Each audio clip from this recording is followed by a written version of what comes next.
الرحمن الرحیم رب اشرح لي صدری ويسر لي امری واحلل عقدۃ من لسانی یفقهوا قولی. اچھا، اب ہم نے لاسٹ جہاں پہ اینڈ کیا تھا درس اپنا، وہ اینڈ کیا تھا حضرت داؤد علیہ السلام پہ. فرشتے جو تھے وہ انسانی شکل میں اللہ تعالیٰ کے حکم سے آئے اور حضرت داؤد علیہ السلام کے گھر وہ ان کے سامنے آ کے موجود ہوئے اور انہوں نے ایک دوسرے کے ساتھ جو ہے وہ ہلکا سا جھگڑا کر کے دکھایا، جسٹ داؤد علیہ السلام کو اس چیز کا ریئلائز کرانے کے لیے کہ کہاں پہ ان سے جو ہے وہ کوتاہی ہوئی ہے. تو حضرت داؤد علیہ السلام نے ان سے پوچھا کہ کس بات پہ جھگڑا کر رہے ہو؟ تو انہوں نے کہا کہ داؤد، کیونکہ داؤد علیہ السلام فیصلے بھی کیا کرتے تھے، ظاہر بادشاہ تھے، بادشاہ کے وقت تھے. تو داؤد علیہ السلام نے ان سے پوچھا کہ کیا معاملہ ہے، تم کس بات پہ ایک دوسرے سے جھگڑا کر رہے ہو؟ تو انہوں نے کہا کہ اگر یہ جو میرا دوست ہے اس کے پاس 99 بھیڑیں ہیں اور میرے پاس صرف ایک تھی، تو کیا اس کو میرے سے وہ ایک بھی لے لینی چاہیے؟ یہ مجھے کہتا ہے کہ اپنی ایک بھی مجھے دے دو. تو ظاہر ہے کہ نبی جو ہوتے ہیں وہ فوراً سمجھ جاتے ہیں. اگر ان سے ہم لوگوں کو تو شاید ہم ہزار غلطیاں کرتے ہیں، ان میں سے 2 کا احساس ہے تو باقی ہمیں غلطیوں کا کبھی بھی احساس نہیں ہوتا. لیکن انبیاء جہاں پہ بھی کہیں کوتاہی کرتے ہیں اور اللہ تعالیٰ کی طرف سے جب اشارہ ان کو ملتا ہے تو فوراً سمجھ جاتے ہیں کہ کہاں پہ غلطی پکڑی گئی ہے. تو حضرت داؤد علیہ السلام فوراً سمجھ گئے اور اس کے بعد جو ہے انہوں نے، اس کے بعد وہ تو چلے گئے، ظاہر ہے انسانی شکل میں آئے تھے، فرشتے تو واپس چلے گئے، لیکن حضرت داؤد علیہ السلام جو تھے انہوں نے اللہ تعالیٰ سے بہت زیادہ پھر مغفرت اور توبہ طلب کی کہ اللہ تعالیٰ مجھے معاف کر دے، واقعی میرے سے غلطی ہوئی ہے. تو یہی پھر حضرت داؤد علیہ السلام کی 100 بیویاں تھیں، 100 وائفز تھیں. لیکن حضرت سلیمان علیہ السلام کی ایک روایت میں ہے کہ 1000 بیویاں تھیں، جن میں سے 700 وہ تھیں کہ جو مہر کے ساتھ انہوں نے جو نکاح کیے تھے، کیونکہ اس زمانے کی شریعت میں یہ اجازت تھی. اور 300 بیویاں جو تھیں وہ ان کی باندیاں تھیں، ان کی کنیزیں تھیں. تو ان کی شریعت میں کیونکہ جائز تھا تو اسی لیے ان کے لیے معاملہ کوئی اتنا غلط نہیں تھا. لیکن اس کے بعد پھر یہ تو شریعت محمدی صلی اللہ علیہ وآلہ وسلم جب آئی تو اس میں پھر یہ ہوا کہ ایک وقت میں آپ 4 نکاح کر سکتے ہیں، اس سے زیادہ نہیں رکھ سکتے. تو اس وقت بھی جو صحابہ جن کی زیادہ بیویاں تھیں، کسی کی 8 تھیں، کسی کی 10 تھیں، کسی کے 7 نکاح 6 نکاح، تو انہوں نے 4 رکھے تو باقیوں کو انہوں نے چھوڑ دیا تھا. کیونکہ جب شریعت کا یہ حکم نازل ہوا تھا کہ آپ ایک وقت میں 4 سے زیادہ بیویاں نہیں رکھ سکتے، اور جب شریعت کا یہ حکم نازل ہوا تو آپ صلی اللہ علیہ وآلہ وسلم کی ایک ہی زوجہ تھی، حضرت خدیجہ رضی اللہ تعالیٰ عنہا. کیا ماشاء اللہ سبحان اللہ کہ اتنا حسین و جمیل ہوتے ہوئے آپ کی جو زبان میں جو لطافت تھی، جو نرمی تھی، جو آپ کا حسن تھا، اس پہ تو صحابہ مرتے تھے، فدا ہوتے تھے. اتنا حسن ہوتے ہوئے، اتنی لطافت ہوتے ہوئے، اتنی سچائی، اتنی ایمانداری اور اتنی پاکیزہ روح ہوتے ہوئے، اتنا پاکیزہ دل ہوتے ہوئے بھی آپ نے جو ہے وہ صرف ایک ہی نکاح کیا، حضرت خدیجہ رضی اللہ عنہا کی عمر جو ہے وہ صحیح ایک جوانی میں تو کیا حسن ہوگا آپ کا. آپ کا حسن تو 63 برس کی عمر تک صحابہ کہا کرتے تھے. ایک صحابی کا یہ تھا کہ آپ صلی اللہ علیہ وسلم ایک بار چاند کی روشنی میں بیٹھے ہوئے تھے تو میں یہ سمجھ نہیں سکا کہ، اور آپ نے میرون سے کلر کی یعنی ڈارک کلر کی آپ نے شال لی ہوئی تھی، چادر لی ہوئی تھی، اپنے اوپر اوڑھی ہوئی تھی. تو کہتے میں سمجھ نہیں سکا کہ اوپر چاند خوبصورت ہے یا میرا نبی خوبصورت ہے صلی اللہ علیہ وآلہ وسلم. تو یہ تو آپ کے حسن کا معاملہ تھا. اتنے حسن کے ہوتے ہوئے، اتنی ایمانداری کے ہوتے ہوئے، اتنی لطافت کے ہوتے ہوئے بھی آپ نے، اور وہ زوجہ کہ جن کی آلریڈی 2 شادیاں ہو چکی تھیں، 2 دفعہ بیوہ ہو چکی تھیں حضرت خدیجہ رضی اللہ تعالیٰ عنہا، ان کے پہلے سے بچے موجود تھے دونوں شوہروں سے، لیکن اس کے باوجود آپ نے ان سے نکاح کیا. انہی سے آپ کی اللہ تعالیٰ نے پھر دیکھیں، اللہ کی رحمت دیکھیں کہ اللہ تعالیٰ نے سب اولادیں بھی انہی سے ہی دی. باقی بیٹے ہوئے، ایک بیٹا ہوا میرا خیال ہے ماریہ آپ کی ایک وائف تھی، ماریہ کپتی آئی تھی. لیکن جو باقی ان کے بچے ہیں حضرت خدیجہ رضی اللہ عنہا، نسل جو چل رہی ہے حضرت فاطمہ رضی اللہ تعالیٰ عنہ کی، اور باقی امام حسن حسین سب حضرت خدیجہ رضی اللہ تعالیٰ عنہ کی اولادیں ہیں. ہمارے نبی کا معاملہ تھا. تو حضرت سلیمان علیہ السلام، حضرت داؤد علیہ السلام کا جہاں پہ حضرت داؤد علیہ السلام کا یہ تھا کہ عبادت گزار بہت زیادہ تھا.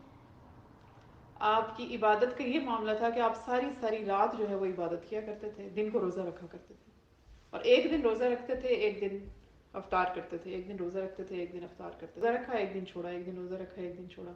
اور جنگوں میں ہوتے ہوئے، کیونکہ آپ کو جو اتنی بڑی بادشاہت ملی تھی وہ ایسے تو نہیں مل گئی تھی کہ ایک ہی علاقے پہ بس آپ کی بادشاہت ہو. ظاہر وسیع ہوئی بعد میں مسلمانوں نے پھیلائی، ہمیشہ اپنی بادشاہت کو پھیلایا. تو جنگوں میں ہوتے ہوئے، اور داؤد علیہ السلام کے جیسے ہم تذکرہ کر رہے تھے کہ زرہیں بنایا کرتے تھے. داؤد علیہ السلام کو اللہ تعالیٰ نے معجزہ عطا کیا کہ آپ کے ہاتھ میں لوہے کو نرم کر دیتے تھے. تو لوہے کو نرم کرنے سے یعنی کسی ضرب کے بغیر آپ لوہے کو جو چاہتے تھے شکل دے لیتے تھے. تو اس سے پہلی مرتبہ ذرہیں بنانی شروع کی آپ نے لباس. یہ قرآن پاک کی آیت میں بلکہ ہے کہ آپ کے لیے لباس بنانے شروع کیے حضرت داؤد علیہ السلام نے پہلی مرتبہ, جو جنگوں کے لیے مسلمان جایا کرتے تھے اس ٹائم. اور اس کے علاوہ اللہ تعالیٰ نے معجزہ دیا تھا, جیسے ہم نے اس دن بھی تذکرہ کیا کہ آپ جب آپ کی آواز اللہ تعالیٰ نے بہت خوبصورت دی تھی, تو آواز کی وجہ سے جو پہاڑ تھے وہ بھی آپ کے ساتھ مل کے, جو آپ زبور کی تلاوت کرتے تھے تو پرندے آپ کے گرد اکٹھے ہو جاتے تھے, پہاڑ بھی ساتھ ہی مل کے تسبیح کرتے تھے. اسی لیے کہتے ہیں کہ جب جنت میں سب جنتی چلے جائیں گے تو اس ٹائم جنتیوں میں جو حضرت داؤد علیہ السلام کو اللہ تعالیٰ جو ہے وہ حکم دیں گے, داؤد علیہ السلام تلاوت کریں گے. ماشاء اللہ. اس کے بعد ہمارے پیارے نبی صلی اللہ علیہ وآلہ وسلم تلاوت کریں گے, اور آخرت میں ہمارا رب کائنات جو ہے وہ تلاوت کریں گے سورہ رحمان کی. ماشاء اللہ.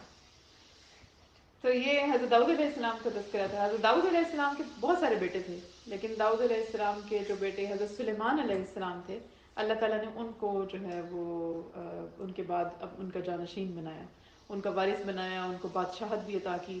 اور قرآن میں ورثہ کا ورڈ ہے کہ وراثت دی سلیمان علیہ السلام کو, جبکہ انبیاء جو ہوتے ہیں وہ کبھی بھی ان کی وراثت نہیں ہوتی. اس لیے اس نقطے کو ہمیں دیکھ لینا چاہیے, انبیاء کبھی وراثت میں اپنی اولاد کو کچھ نہیں دیتے. یہ آپ صلی اللہ علیہ وسلم نے بھی فرمایا تھا صحابہ کو, صحابہ کے تو یہ اقوال ہیں اس میں کہ جو انبیاء جو کچھ بھی چھوڑتے ہیں وراثت نہیں ہوتا, ان کی جائیداد یا پیسہ جو کچھ بھی چھوڑا جائے اس کو صدقہ کر دیا جاتا ہے. تو جو ورثہ کا ورڈ قرآن میں یوز ہوا ہے حضرت سلیمان علیہ السلام کے لیے, اس وراثت سے مراد یہ ہے کہ آپ کو اللہ تعالیٰ نے جانشین بنایا حضرت داؤد علیہ السلام کو, اور نبوت آپ کو ملی, کیونکہ کئی بیٹے تھے, سب کو تو نبوت نہیں ملی, صرف حضرت سلیمان علیہ السلام کو ملی. تو حضرت سلیمان علیہ السلام کو جب نبوت عطا کی گئی اور حضرت سلیمان علیہ السلام کو بادشاہت بھی ملی, تو ساتھ ہی حضرت سلیمان علیہ السلام نے ایک بار اللہ تعالیٰ سے دعا کی کہ اللہ تعالیٰ مجھے ایسی بادشاہت عطا کیجیے کہ مرتے دم تک, قیامت تک ایسی بادشاہت کبھی کسی کو نہ ملی. تو نبی کی دعا جو ہوتی ہے وہ تو اللہ تعالیٰ ویسے ہی قبول فرماتے ہیں. اور مجھے اس کے علاوہ بھی آپ کی دعا کا ایک لمبا حصہ ہے جو قرآن میں ہے, تو میں اس کو کوٹ نہیں کرنا چاہتی تاکہ کہیں غلطی ہو تو ترجمے میں غلطی نہ ہو جائے, لیکن اس کا مفہوم یہی ہے کہ آپ نے کہا کہ مجھے عزت والا بنا, مجھے پاکیزہ رکھ, مجھے اپنی رحم و کرم پہ رکھ, لیکن مجھے ایسی حکومت عطا کر جو قیامت تک آپ کسی کو عطا کرنے والے نہیں ہیں. اللہ تعالیٰ نے ان کی دعا کو قبول و منظور فرمایا, اور حضرت سلیمان علیہ السلام کو پھر اللہ تعالیٰ نے جو معجزے دیے, اور جس طرح کی حکومت حضرت سلیمان علیہ السلام کو دی وہ پھر کبھی کسی کو عطا نہیں ہوئی, اور قیامت تک کسی کو عطا ہونے والی نہیں ہے. کہ اللہ تعالیٰ نے جنوں کو آپ کے تابع کر دیا, ایون شیاطین جنوں کو آپ کے تابع کر دیا, جو ایمان تو نہیں لائے لیکن بات کہنا حضرت سلیمان علیہ السلام کا مانتے تھے. تمام چرند و پرند کی بولیاں اللہ تعالیٰ نے آپ کو الہام کے تھرو سکھا دی. تو تمام پرندے جب بولتے تھے تو آپ کو پتہ چلتا تھا وہ کیا باتیں کرتے ہیں, جب چرند بولتے تھے تو آپ کو, اسی لیے تو چونٹی جب بولی تو حضرت سلیمان علیہ السلام کو پتہ چلا کہ کیا بات کر رہی ہے چونٹی. اس کے علاوہ اللہ تعالیٰ نے حضرت سلیمان علیہ السلام کے اختیار میں ہوا کو کر دیا تھا, جس طرح لوہا نرم کر دیا حضرت داؤد علیہ السلام کے لیے, اور ہوا کو تابع کر دیا حضرت سلیمان علیہ السلام کے. تابع کا مطلب یہ ہے کہ ان کے انڈر میں کر دیا. وہ جب ہوا کو حکم دیتے تھے کہ مجھے لے کے چل, تو ہوا ان کے تخت کو اٹھاتی تھی, اور ایک ایک مہینے کی مسافت پہ ان کو بہت کم وقفے میں لے کے جاتی تھی. جیسے فار ایگزامپل صبح کے ٹائم بھی آپ 1 مہینے جتنا سفر کر لیتے تھے, اور شام کے ٹائم بھی 1 مہینے کی مسافت کا سفر کر لیتے تھے. کہ اس زمانے میں جو بھی ذریعہ ہوگا مسافت کا, کہ ظاہر ہے اس زمانے میں جانوروں کے اوپر ہی ٹریول کرتے تھے لوگ, تو حضرت سلیمان علیہ السلام کے لیے اللہ تعالیٰ نے یہ کر دیا کہ ان کی ہوا کو ان کا تابع کر دیا. اور کہتے ہیں ان کا تخت اتنا بڑا ہوتا تھا کہ اس پہ ضرورت کی سب چیزیں رکھی جا سکتی تھی. تو حضرت سلیمان علیہ السلام نے جب بھی کہیں جانا ہوتا تھا تخت پہ سوار ہوتے تھے, آپ کے لوگ بھی جو آپ کے ساتھ جاتے تھے وہ بھی تخت پہ سوار ہوتے تھے, ضرورت کی تمام اشیاء بھی رکھ لیتے تھے, اور ہوا کو حکم دیتے تھے تو ہوا لے کے چل پڑتی تھی, اور نرمی سے لے کے جاتی تھی.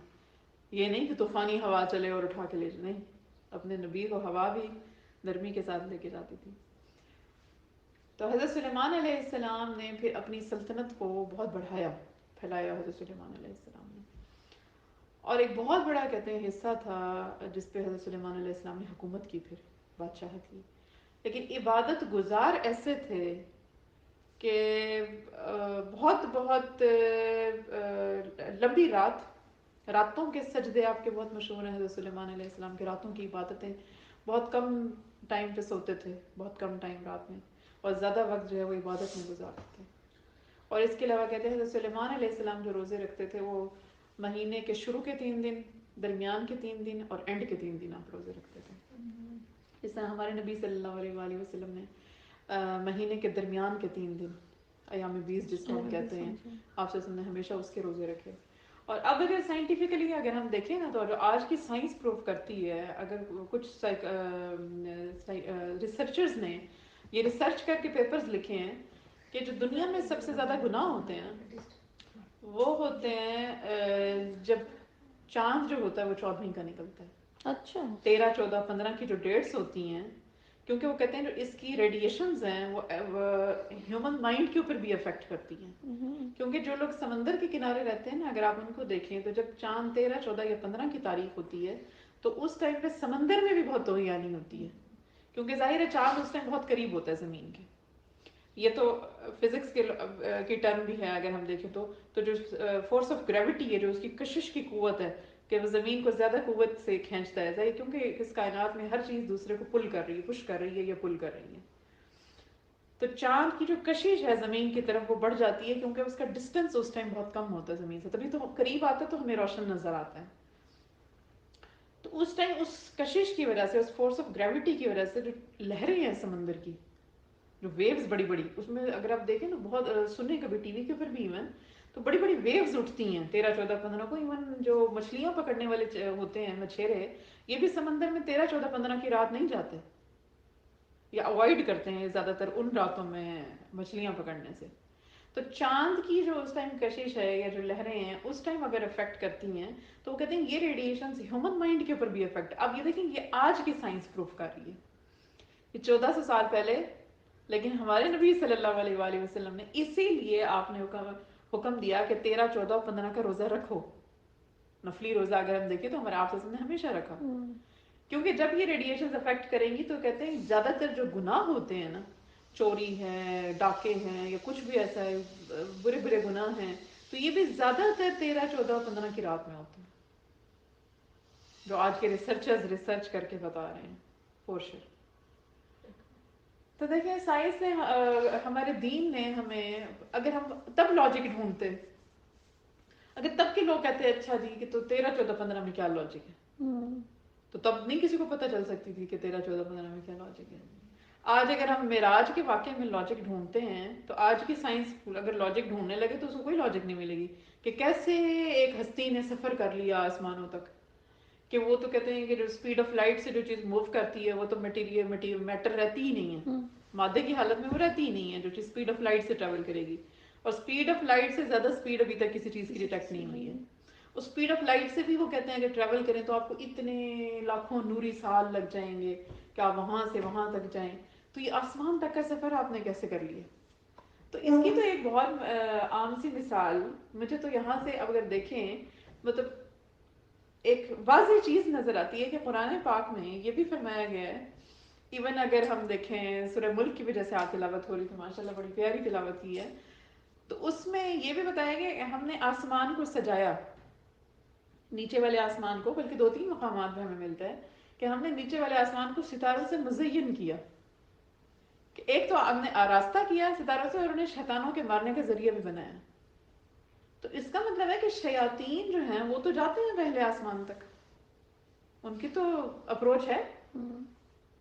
تو اگر وہ پہلے آسمان تک جا سکتے ہیں، کیونکہ جو آپ کو دمدار ستارے نظر آتے ہیں، جو ہم کہتے ہیں کہ جو کوئی ستارہ ٹوٹا ہے، اصل میں ستارہ ٹوٹا نہیں ہے، یہ انگارے آگ کے مارتے ہیں فرشتے اوپر سے. جب بھی شیاطین جو ہے کچھ سننے کے لیے جاتے ہیں اوپر پہلے آسمان تک تو ان کو انگارے پھینکے جاتے ہیں ان کے اوپر. تو وہ آج کی سائنس یہ کہتی ہے کہ جو دمدار ستارہ ہے اور یہ ہے اور وہ ہے، لیکن اصل میں وہ کیا ہے کہ وہ انگارے فرشتے پھینکتے ہیں اور شیطانوں کو بھگاتے ہیں وہاں سے. تو اللہ تعالیٰ نے فرما دیا کہ ان کو شیطانوں کو مارنے کا ذریعہ بھی بنایا. تو اگر شیاطین لمحوں میں، کیونکہ جو جنات ہوتے ہیں بہت تیزی سے ٹریول کرتے ہیں، تو اگر وہ یہاں سے لے کر پہلے آسمان تک جا سکتے ہیں تو کیا رب کائنات اپنی جس ہستی کو چاہتا ہے وہ پہنچا نہیں سکتا، لمحوں میں سفر نہیں کرا سکتا؟ تو اگر اس معراج کو، جس کو اس زمانے میں بھی لوگ نہیں سمجھ سکے اور آج بھی لوگ اس کو ڈینائی کرتے ہیں، اگر آج بھی دیکھیں نا تو آج بھی لوگوں ایک بہت بڑا گروپ ہے جو آج بھی اس چیز پہ بلیو نہیں کرتا کہ آپ صرف بعض کہتے ہیں کہ جی یہ روحانی سفر تھا آپ کا، تو بہت سارے آپ کا لوگ کہتے ہیں. جسمانی سفر نہیں تھا. تو اگر آپ کا جسمانی سفر نہیں تھا، یہ روحانی سفر تھا، تو شیاطین کیسے جاتے ہیں؟ تو سائنس جو ہے وہ آج بھی ہماری کچھ لاجکس نہیں دے سکتی نا. اور جو بچے ہمارے یا جو ہمارے نوجوان جو ہیں وہ لاجک کے چکر میں پڑیں گے، وہ بھٹک جائیں گے اس راہ سے. اس لیے جب دین کی بات ہو، جو چیز قرآن میں بتا دی گئی، جو حدیث میں بتا دی گئی، جو آپ سے کی زبان سے ادا ہو گئی، جو فعل آپ سے ہو گیا، اس میں کبھی لاجک نہیں ڈھونڈے. اب یہ ایام 20 کے روزے آ گئے نا، اب لاجک ہمیں آج ملی ہے 1400 سال کے بعد. اب بھی سارے لوگوں کو تو نہیں پتا نا، ابھی تو فورشر ریسرچ کر رہے ہیں ریسرچرز، وہ آ کے بھی جن لوگوں کو پتہ چلتا ہے ان کو بتاتے ہیں، پیپرز لکھ رہے ہیں کہ جی ایسے ہوتا ہے ایسے ہوتا ہے. تو یہ چیزیں ہمارا دین بہت خوبصورت ہے، یہیں سے ہمیں اس کی خوبصورتی کا ہمیں اندازہ لگانا چاہیے. اس لیے اللہ تعالیٰ فرماتے ہیں کہ ہر وقت غور و فکر کرو تاکہ تمہیں پتہ چلے کہ کون سا حکم کس لیے ہے، اور مائنڈ زیادہ کھلے، کیونکہ انسان کا بلیو پھر اس کا ایمان کامل ہوتا ہے، پختہ ہو جاتا ہے. تو حضرت سلیمان علیہ السلام جو تھے وہ روزے رکھتے تھے، شروع کے 3 دن، درمیان کے 3 دن اور آخر کے 3 دن. لیکن حضرت سلیمان علیہ السلام کی عبادت گزار بہت زیادہ، جس طرح ان کے والد تھے، ان کے والد حضرت سلیمان علیہ السلام. اب دیکھیں اتنی بادشاہت کے ہوتے ہوئے، کیونکہ جو دولت ہوتی ہے وہ انسان یا بادشاہ، دنیا میں لڑائی صرف 2 چیزوں کی ہے، ایک عہدے کی لڑائی ہے اور ایک پیسے کی لڑائی ہے. یہی ہے نا، جو کسی سے حسد کر رہا ہے وہ یا تو اس کے عہدے کی وجہ سے حسد کر رہا ہے یا اس کے پیسے کی وجہ سے اس سے حسد کر رہا ہے. زیادہ تر 2 ہی وجوہات ہوتی ہیں. جائیداد کا چکر ہے، کوئی کتنا امیر ہے تو کوئی کتنا غریب ہے، سارے حسد یہی چل رہے ہیں، بغض یہی چل رہے ہیں کہ اس کو نہ ملے تو مجھے مل جائے، مجھے نہ ملے اگر یہ چیز تو اس کو بھی نہ ملے. تو یہ جو ساری چیزیں چلیں. اب حضرت سلیمان علیہ السلام، حضرت داؤد علیہ السلام دونوں بادشاہ ہیں، بادشاہ وقت ہیں اپنے زمانے کے، اور حکومتیں اتنی بڑی بڑی ملی ہیں. اور حضرت سلیمان علیہ السلام پہ تو اللہ تعالیٰ نے رحمتوں کی اپنی بوچھاڑ بارش کی ہے کہ آپ کو چرندوں کی بولی بھی آتی ہے، آپ کو پرندوں کی بولی بھی آتی ہے، جنات آپ کے تابع ہیں، انسان آپ کے تابع ہیں، اس کے علاوہ ہوا آپ کے تابع کر دی ہے، مال و دولت کی آپ کے پاس کمی نہیں ہے، بادشاہت آپ کے پاس ہے، آپ ایک حکم دیتے ہیں، حکومت آپ کے پاس ہے. لیکن دیکھیں نعمتیں ہمیشہ امتحان ہوتی ہیں. تو اس امتحان میں نبیوں جیسی ذات کیسے کتنی خوبصورتی سے انہوں نے اس امتحان کو پاس کیا ہے کہ اتنے پیسے کے ہوتے ہوئے، اتنی حکومت کے ہوتے ہوئے، عہدے کے ہوتے ہوئے، جہاں انسان کو جب یہ تو گھمنڈ آنا بہت آسان ہوتا ہے کہ جب اس کو پتہ چلے کہ یہ سارے میرے اندر ہیں، یہ لوگ میرا ہی کہنا مانتے ہیں، یہ جانور میرا ہی کہنا مانتے ہیں، جنات میرے کہنے پہ چلتے ہیں. تو اس کے لیے تو بہت آسان تھا اگر شیطان ان پہ حاوی ہو جاتا تو ان کو اس گھمنڈ میں مبتلا کر سکتا تھا. کہ فرعون کیا تھا، اس کو بھی تو اسی چیز کا گھمنڈ تھا. نمرود کیا تھا، ان کو وہ لوگ خدائی کے دعوے تک چلے گئے کہ ہم خدا ہیں. اور کہاں اللہ نے وہ بادشاہ بھی دکھائے ہیں فرعون جیسے اور نمرود جیسے، اور اللہ تعالیٰ نے یہ بادشاہ بھی دکھائے ہیں جہاں سے داؤد علیہ السلام کی مثال ملتی ہے، حضرت سلیمان علیہ السلام کی مثال ملتی ہے. تو بڑی خوبصورت یہ جو ہیں وہ مثالیں ہیں اللہ تعالیٰ نے ہمیں عطا کی کہ ماشاء اللہ اور سبحان اللہ، کہ واقعی رہتی دنیا تک ایک مثال ہے. سوال، جی، حضرت داؤد کے وصال کے بعد حضرت سلیمان کو نبوت ملی حضرت تھی؟ داؤد کے وصال کے بعد اب حضرت سلیمان علیہ السلام کو جب بادشاہت ملی ہے تو حضرت سلیمان علیہ السلام نے اس کو بڑھایا، اس کو پھیلایا اپنی حکومت تک. کہتے ہیں جہاں تک آپ جا سکتے تھے اپنی حکومت، بہت بڑے خطے تک آپ نے حکومت کی. اب حضرت سلیمان علیہ السلام کے زمانے میں کیونکہ چرند آپ کے کہنا مانتے تھے، پرندے بھی، تو تمام جانور اور پرندے ان کی ڈیوٹیاں لگائی ہوئی تھیں آپ نے. جنات جو تھے ان کی بھی ڈیوٹی لگی ہوئی تھی، ان سے آپ بلڈنگیں محل بنواتے تھے، تعمیر کرواتے تھے، یا کوئی بلڈنگ بنانی ہے وہ تعمیر کرتے تھے. یہ جو ہیوی کام ہوتا ہے جو انسان نہیں کر سکتے وہ جنات کے ذمہ لگائے ہوئے تھے آپ نے. اور جو پرندے تھے ان کی اپنی ڈیوٹیاں لگائی ہوئی تھیں، پرندے آ کے ان کو باقاعدہ رپورٹ دیا کرتے تھے. تو ایک دفعہ اور دربار لگایا کرتے تھے حضرت سلیمان علیہ السلام ان سب سے رپورٹ لینے کے لیے. تو حضرت سلیمان علیہ السلام نے ایک بار دربار لگایا ہوا تھا. تو جب دربار لگایا ہوا تھا تو اس دن ڈیوٹی تھی ہدہد کی، جو ایک پرندہ ہے ہدہد. کہتے ہیں ایک چھوٹا سا پرندہ ہے لیکن اس کو اللہ تعالیٰ نے یہ کیپیبلٹی دی ہے ماشاء اللہ کہ یہ جب صحراؤں میں سے گزرے یا کہیں سے بھی گزرے تو یہ زمین کے نیچے یہ دیکھ لیتا ہے کہ پانی کہاں ہے. اس کو یہ خصوصیت دی ہوئی ہے. تو ہدہد کی ڈیوٹی ہوتی تھی کہ جب بھی قافلے جاتے تھے، اور پانی ظاہر ہے کہ اس زمانے میں پانی تو ایسے نہیں تھا نا جیسے آج ہم تصور نہیں کر سکتے اس چیز کا. پانی ڈھونڈنا مشکل ہوتا تھا، تو ہدہد جو ہے وہ چیک کر کے بتاتا تھا کہ پانی کہاں ہے. تو وہاں پہ باقی لوگ کھدائی کر کے تو یہ وہاں سے پانی نکال لیتے تھے. تو اس دن ہدہد جو تھا اس نے آ کے رپورٹ دینی تھی، اور ہدہد جو ہے وہ اس دربار میں سے غائب تھا. تو حضرت سلیمان علیہ السلام نے دیکھا کہ دربار میں جتنے بھی ان کے آنا تھا، حاضری دینی تھی جس نے وہ موجود ہے، لیکن ہدہد نہیں ہے. تو حضرت سلیمان علیہ السلام نے بڑے غصے کا اظہار کیا کہ میں دیکھتا ہوں کہ ہدہد مجھے نظر نہیں آتا، تو مجھے یہ آ کے بتائے گا کہ کہاں چلا گیا. اگر تو یہ آگے مجھے نہیں بتاتا کہ یہ کہاں گیا تو میں اس کو سخت سزا دوں گا یا میں اس کو ذبح کر دوں گا. یہ قرآن میں یہ الفاظ آئے ہیں سورۃ النمل میں بھی. تو حضرت سلیمان علیہ السلام نے جب یہ کہا تو اتنے میں کچھ دیر کے بعد ہدہد آ گیا. تو حضرت سلیمان علیہ السلام نے اس سے پوچھا کہ تم غیر حاضر کدھر تھے؟ تو ہدہد نے کہا کہ میں آپ کو ایک ایسی قوم کی خبر دیتا ہوں، کیونکہ پرندے تو دور دور تک ٹریول کر سکتے ہیں نا، اللہ نے دیکھیں یہ بھی انہیں ایک صلاحیت دی ہے، تو پرندے دور دور تک سفر کر سکتے ہیں. ہدہد نے کہا میں آپ کو ایک ایسی قوم کی خبر دیتا ہوں، مجھے ایک ایسی قوم کا پتہ چلا ہے کہ جو سورج کی پرستش کرتی ہے، اور ان لوگوں کے اوپر ایک عورت حکومت کرتی ہے، اور وہ ملک سبا کے ہیں. اور اس ملکہ جو ملکہ تھی ملک سبا میں، یہ اور یہ کہتے ہیں علاقہ تھا یمن کا. یمن میں ایک علاقہ تھا جو سبا کے نام سے مشہور تھا. قوم جو تھی وہ سبا تھی، قوم سبا، اور ان کی جو ملکہ تھی وہ بلقیس کے نام سے مشہور تھی. اور وہ تھی ان کے بادشاہ کی بیٹی. جب بادشاہ کی ڈیتھ ہو گئی تو اس کا بیٹا کوئی نہیں تھا، تو انہوں نے اس عورت کو ملکہ بنایا اپنی. اب وہ حکومت کرتی تھی، لیکن وہ جو پوری قوم تھی وہ پرستش کرتی تھی سورج کی، آتش پرست تھے وہ لوگ. تو حضرت سلیمان علیہ السلام کو ہدہد نے آ کے اس قوم کی خبر دی کہ میں ایک ایسی قوم کو دیکھ کر آیا ہوں کہ جو سورج کی پرستش کرتی ہے اور ان کے اوپر ایک ملکہ حکومت کرتی ہے. اور حضرت سلیمان علیہ السلام کا یہ عالم تھا. اب دیکھیں بادشاہت بھی ہے، حکومت بھی ہے، لیکن اللہ کے سامنے عاجزی کیسی ہے، اور اللہ کے لیے تلوار کیسے اٹھتی ہے اس زمانے میں. حضرت سلیمان علیہ السلام نے کہا کہ اگر تو تم مجھے یہ سچ بتاتے ہو تو ٹھیک ہے، اور اگر یہ بات سچی نہ ہوئی تو میں تمہیں مار ڈالوں گا. آپ نے کہا لکھو خط. صرف خط لکھ رہے ہیں، صرف ایک خط پہ فیصلے کر رہے ہیں حضرت سلیمان علیہ السلام. دیکھیں بہادری بھی، پھر ایک جو شجاعت ہوتی ہے نا، دلیری ہوتی ہے، جب ایمان کامل ہوتا ہے تو پھر آتی ہے، کیونکہ مال کی خاطر تو نہیں تھی نا. بالکل.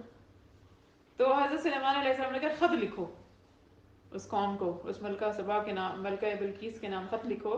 اور اس کو خط میں کیا لکھتے ہیں؟ بسم اللہ الرحمن الرحیم. شروع اللہ کے نام سے کیا اس خط کو، کہ اللہ کے نام سے شروع کرتے ہیں.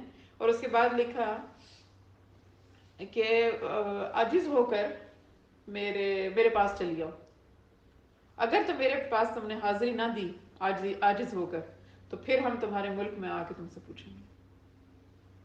صرف 2 فکریں لکھے، آرام سے عاجز ہو کر میرے پاس حاضری دو آ کے، اور ایمان قبول کرو. اب دیکھیں کوئی دعوت نہیں دے رہے، کوئی لمبی چوڑی خط نہیں لکھی کہ دیکھو ایک اللہ ہے، اللہ کی عبادت کرو، وحدہ لا شریک ہے، توحید کی دعوت. نہیں، کیونکہ پھر حکومت تھی نا، بادشاہ جو تھے، نبی تو تھے، پیغمبر تو تھے، لیکن ساتھ بادشاہ بھی تھے. تو اس کو لکھا سیدھا سیدھا کہ آ کے خاموشی سے چلی آؤ. تو اور اسے کہا ہدہد کو کہ جا کے یہ خط ڈالو ملکہ بلقیس کے آگے، لیکن تم سائڈ پہ ہو جانا اور دیکھنا کہ یہ کیا فیصلہ کرتے ہیں. ہدہد لے گیا خط، اس نے جا کے ملکہ بلقیس کو جا کے دیا. اس نے ڈال کے ان کے آگے خود جا کے کہیں دور جا کے بیٹھ گیا ہوگا چیک کرنے کے لیے کہ کیا کرتے ہیں.